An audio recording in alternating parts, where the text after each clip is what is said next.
This bear discourse is getting out of hand. And in front of you, turn around and look at the bear chasing you, and then be like, yeah, I'm gonna go back to the bear.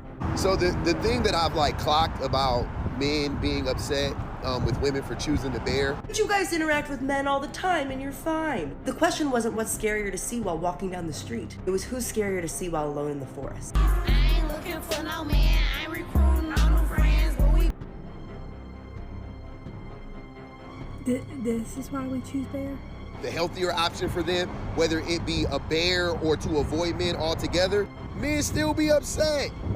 So you guys aren't saying choose better. All you guys are saying is choose me. Maybe try listening to women more. Most men's fear of going to prison is being turned into a woman while they are in there. We are the weirdos, mister. Hi, I'm Audra. Welcome to my channel. If you're new here, I do videos on whatever it is that pleases me. And today I'm going to be talking about the bear discourse.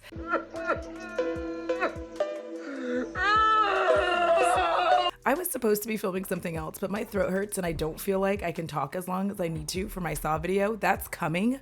I'm getting close. Just let me live. It's my birthday month, babes. I'm a queen. Taurus Leo rising, baby. For those of you wondering, what in the world is the bear discourse? Well, for those of you who do not have TikTok or your algorithm is simply different than mine, the bear discourse is as follows. The original question was, would you rather be alone in the woods with a bear or a man? And overwhelmingly, women chose the bear. Hey Amanda, my mom got mauled by a bear. That's crazy because I just talked to the bear's friends and they all said that he didn't do it. And for some strange reason, this just ignited rage amongst the men of TikTok who just lost their ever-loving minds. And as men on the internet do, begin to move the goalpost. All of a sudden, it stopped being about being alone in the woods, but then being chased in the woods. Not being chased, but being attacked in the woods. And still women chose the bear. I chose the bear because I know a bear will pick my corpse. So that being the case, I wanted to talk about a little bit and what has caused this disruption and why the gender war is just never going to end. I feel like this is going to be a short but sweet video, but we never know because I talk too much. So first and foremost, I think that underneath a lot of this rage that some of these men have is disappointment and embarrassment and humiliation. Disappointment that the patriarchy has not given them everything that they promised. In the simplest terms, the promise was you go to school, you go to work, you get woman. But that's changed because one, women also work, but two, women have been doing the work. Women have very consistently, for decades, been doing the work on themselves to determine why it is that they're maybe choosing the wrong partners. And men, of course, have been out there telling women to choose better. And so they have, and they've chosen the bear. A lot of people really hate statistics because statistics are not something you can argue with. When it comes to the man versus bear debate, I think I'm gonna lean heavily into the statistics here. 27 total bear attacks in the entire United States in 2022, which means that your odds of getting attacked by a bear are similar to your odds of winning the lottery. And if you are attacked by a bear, the odds of you dying are also extremely low. But also underneath that, I think it's fear. Because as we have seen, the birth rate is going down and dating is, well, dating. It seems like people aren't as interested in searching for a romantic partner as they once were. Not to say that people aren't doing it, but the pickings are slims and the slims are picking. So, that was cute. Doing little bars. Go me. Babes, I'm so cute right now, bitch. Happy birthday to you. You're so pretty. That makes more sense. The fact that I'm ADHD and I'm Taurus Leo rising makes so much sense now. It's just hilarious to me. But men are in the stage where they're just refusing to understand that the same way that they told women to choose better, pick better, all of these wonderful things, the same media that we were watching that taught us to choose better and to do therapy, whether with an actual professional or just within your friend group, getting help or getting self-help books, whatever it was, we took the time to work on ourselves. And those same men didn't. They just didn't. And we've been hearing this since What Women Want days. We've been hearing this since the Hitch days. The idea for men has never been that you should just become something you're not. Hitch taught us that, for sure. But it was also about teaching men about becoming better versions of themselves without having to be parented by their female partner. This is a very binary conversation, and I, as an aro ace, probably actually have no skin in the game, but I find it very interesting to talk about. I personally think that when you're looking at this whole thing and why it just keeps getting bigger and bigger and bigger, and the incredulous men who are only running face first into the point, literally every time, aren't getting that the reason women are choosing the bear is because our personal safety is involved, and that's women and non-binary femmes, and that includes me. I'm still gonna do the millennial peace sign, and you can pry it from my cold, dead fingers, literally, because I will be dead, and then you can take them. Anyways, we're gonna move past that because I'm being weirder than usual. Anyways, personal safety. We're choosing personal safety. And we're also very much aware that when you go to the original premise of who would you rather be alone with and or encounter in the woods alone, a man or a bear, we're aware that you can shoo a bear or lay down flat and the bear will go away. But a man in the woods alone will do none of those things. And here's what I'm talking about. My own personal experience. I remember this was like 20 years ago because I was at USC in Southern California. And I'm never gonna forget this. I took my car to get it fixed. It was a Chevy Cavalier because I was that bitch. And when I got home, there was a voicemail on my phone, my yellow cordless phone, because at the time yellow was my favorite color. And it went something like this. Hey, Dura, it was really nice to see you. I did not give this man my phone number. I barely remembered this man. I dropped my car off, I got home, and there was this message from a man I never personally interacted with. I didn't accept a date. I didn't give him my phone number.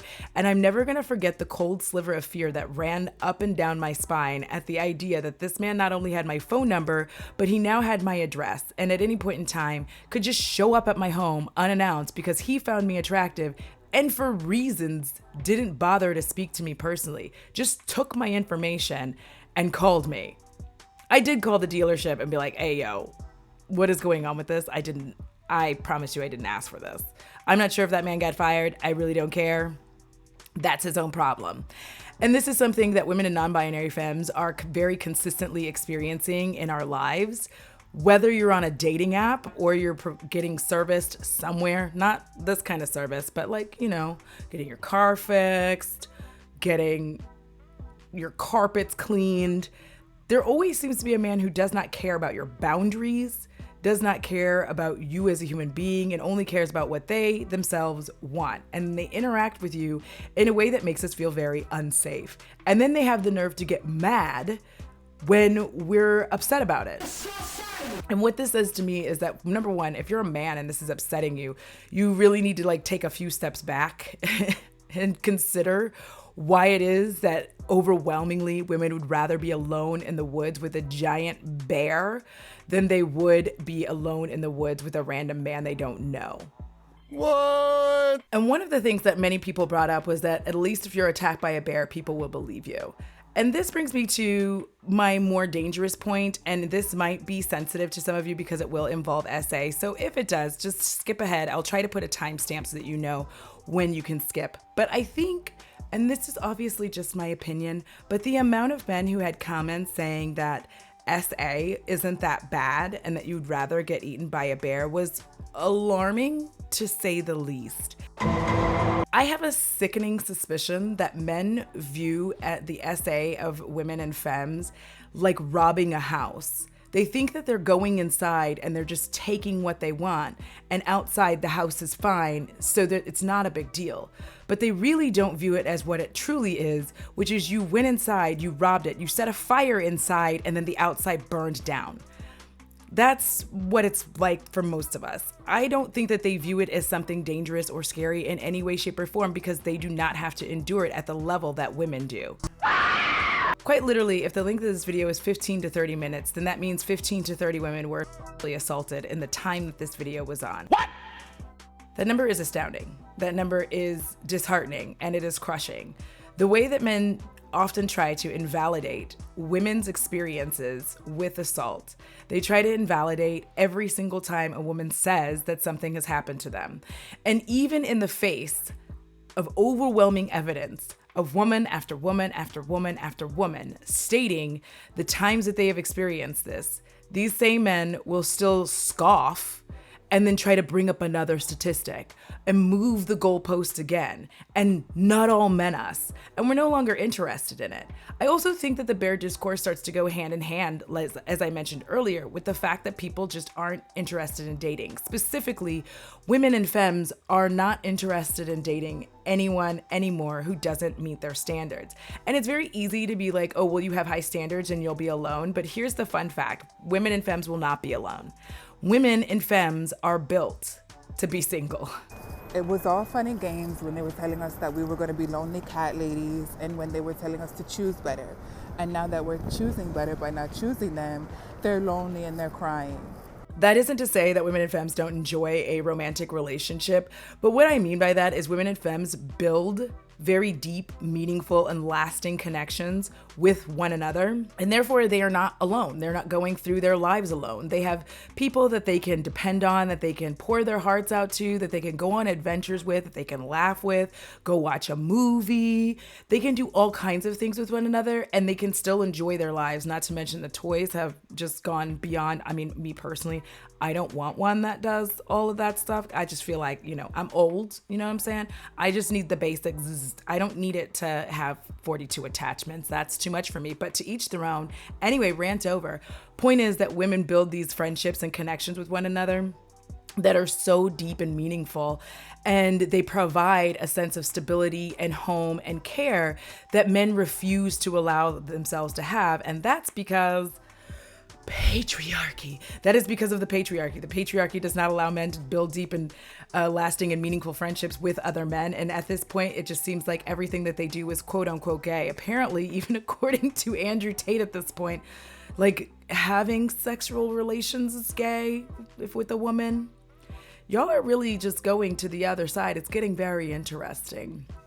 But I think that the fact that men used to be able to frighten and scare women into the idea of being single in your older years is going to leave you alone with cats, it used to be very scary. However, with the advent of the internet and the way that social media works today, younger women are getting to see from the perspective of older women who are either unmarried and never got married, married and divorced, but essentially all of them are single and living their best lives. And they're explaining why. And they're also not like glossing over things, acting as if not being in a relationship is the best thing ever. A lot of times they'll let you know, like, hey, it can sometimes suck a little bit because the more that you're alone, the more that you're single, the more likely that your standards are to go up, which also means that when you're dating, you don't put up with any bullshit, which then of course means you have a harder time finding a romantic partner. However, my quality of life is significantly higher than it ever was when I was in a relationship with someone that I was having to raise.